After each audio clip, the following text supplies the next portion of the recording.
Nuestro programa tiene como cometido el crear vínculos, relaciones, contactos y, como en este caso, con la doctora María Paula González Tomasini, abogada. Ha hecho un micro relacionado al prestar atención a chicos que están pasando por algún episodio, algún momento en sus vidas donde están sufriendo un trauma, como es el del abuso o la violación.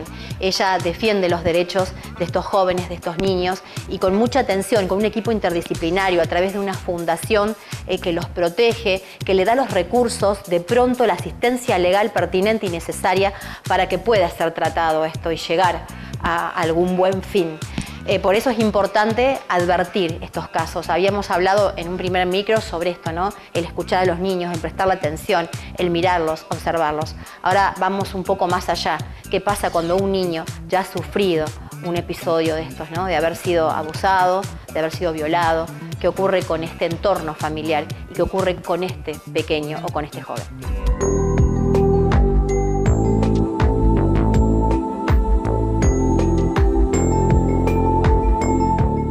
Estamos teniendo en la Argentina un 78% de la población infantil que es víctima de abuso sexual infantil.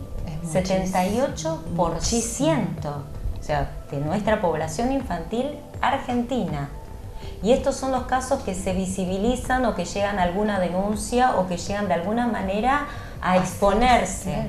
Lo no visibilizado, porque esta es la gran problemática de esta situación, es que es un tema del que no se quiere hablar y no se habla. Por eso hay que hablarlo, hay que ponerlo sobre la mesa, no hay que levantar la alfombra y ponerlo, porque es un problema que tenemos como sociedad. El silencio nos hace cómplices. El silencio nos hace cómplices. El niño que está en una, te lo hablábamos en el programa anterior, en una situación muy vulnerable y cuando está siendo víctima de golpes, maltrato verbal, porque violencia no solamente, la violencia es mucho más amplia de lo que nosotros creemos que es un golpe, una cachetada. Tenemos violencia física, violencia emocional, la manipulación, el psicopateo, la violencia verbal, el insultar, el denigrarlo, el tratarlo como una cosa, hasta llegar a violencias físicas de golpes, y hay chicos que han perdido su vida, y la violencia sexual, el abuso sexual, que es un delito y que hay que denunciarlo y se tiene que investigar, y como sociedad nos tenemos que hacer responsables de que esto no se calle. Y que van en todos los estratos sociales, porque uno a veces dice violencia sexual y a lo mejor en los chicos más vulnerables, en los de clase baja. Eso es un mito. Un mito. Eso es un mito. Mira, lo de el que comete un tipo de abuso sexual infantil es un psicópata.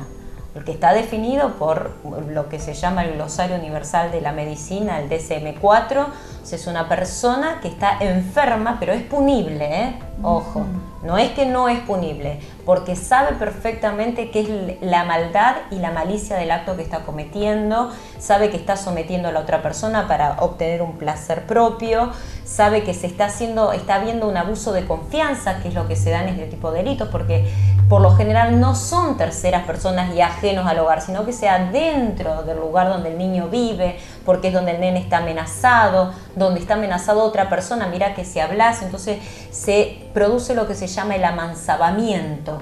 Entonces hay que agarrarlo a tiempo, porque estos son delitos, son increyendo. ¿Qué significa esto? Que se empieza por un simple manoseo, se empieza por un simple toqueteo, se empieza con un exhibicionismo. Por ejemplo, te digo, exhibirlo chico o verlo a ver una película pornográfica o tener relaciones sexuales adelante de un infante es abuso sexual infantil. Claro. ¿Qué rastro físico? Porque esto hay una gran confusión, porque una cosa es el abuso y la otra es la violación.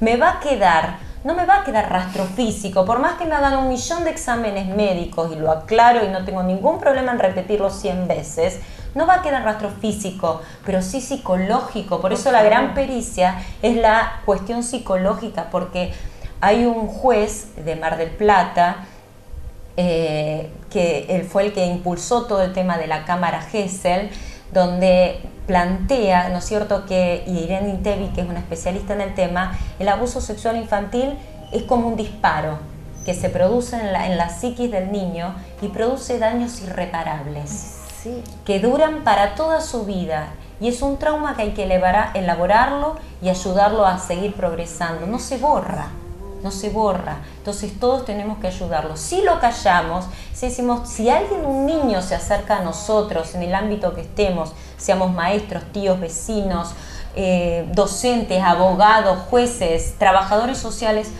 no lo ninguneemos. No seamos de los que ninguneamos a esta gente, démosle un lugar, porque son personas, los niños son personas, son sujetos de derecho, no objeto, como siempre destaco.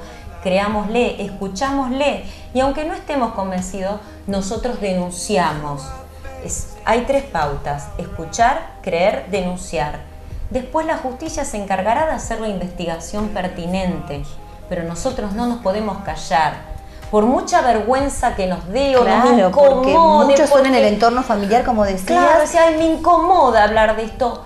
No, de esto sí se habla, de esto no se calla, porque es una vida que salvo o es una vida que yo me convierto en cómplice para que siga siendo y que se convierta en el futuro o en una eterna víctima o en un victimario.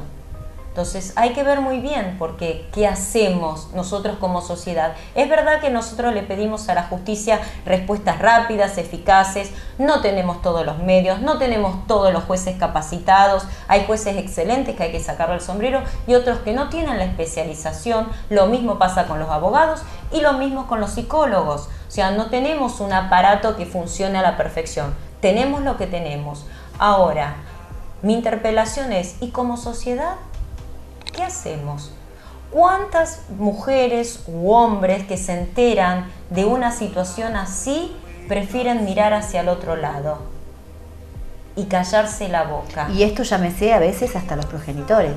Que se avergüenza, uno no puede creer que un padre o una madre cometa un abuso sobre su hijo. El golpe es durísimo, el golpe que uno dice, pero ¿cómo? Es como que no entra en la cabeza. Que sea padre o madre. Ante la duda, y esto por favor, como sociedad entera se los pido, ante la duda, no se callen. Ante la duda, le digo, bueno, no, nene, no, después, no, te parecerá vos.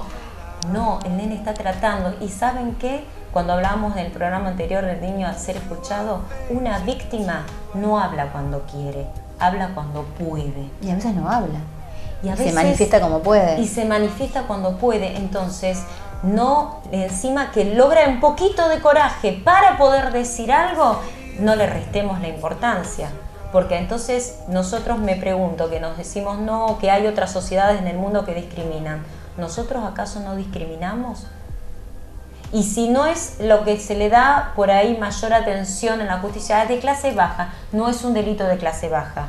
Agarra todos los estratos sociales, porque esta psicopatología engarra clase baja, clase media y clase alta. Lo que ocurre es que en clase media y clase alta se tienen los medios para taparlos. María Paula, dicen que un violador, según los estudios psicológicos y psiquiátricos, no se recupera. ¿Cómo opera la justicia en estos casos? ¿Cómo opera la justicia con un violador? Mirá, es muy lamentable, pero hay una cuestión que las investigaciones de delitos sexuales primero no están encaradas con esta visión que te estoy diciendo, de distinguir lo que es un abuso de lo que es una violación. Y muchas veces cuando no se pune, no se pena el abuso, si no se frena, se termina convirtiendo en una violación. Y esto es muy grave, porque la no punibilidad genera más impotencia, más violencia y desprotección del niño. No hay una gran cantidad de condenas en la Argentina a violadores ni abusadores. Busca la jurisprudencia de la Corte Suprema Nacional, el perfil que tienen los fiscales a investigar este tipo de delitos.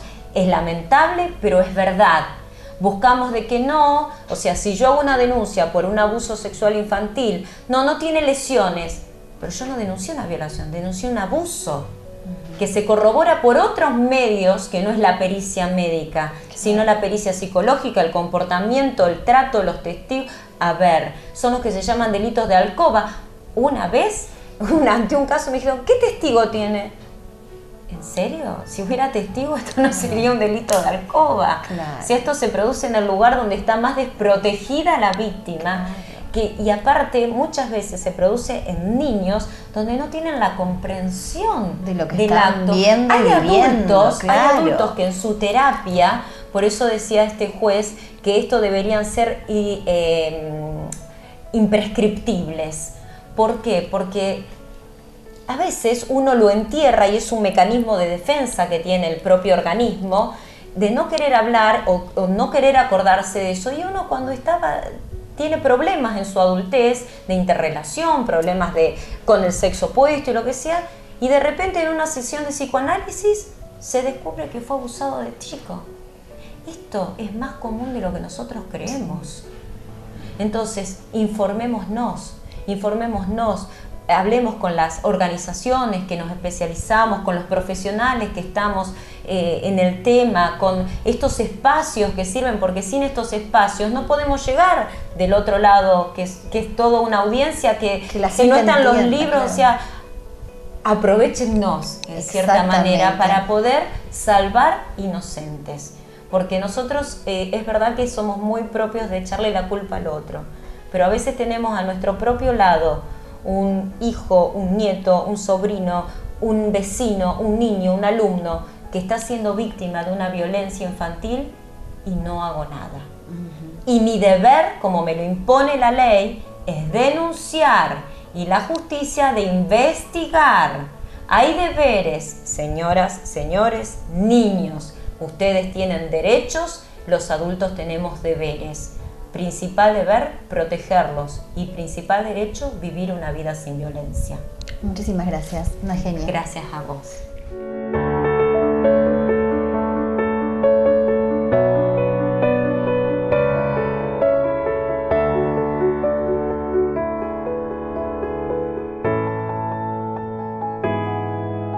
Atención, alertas, mirar, observar, escuchar y ver.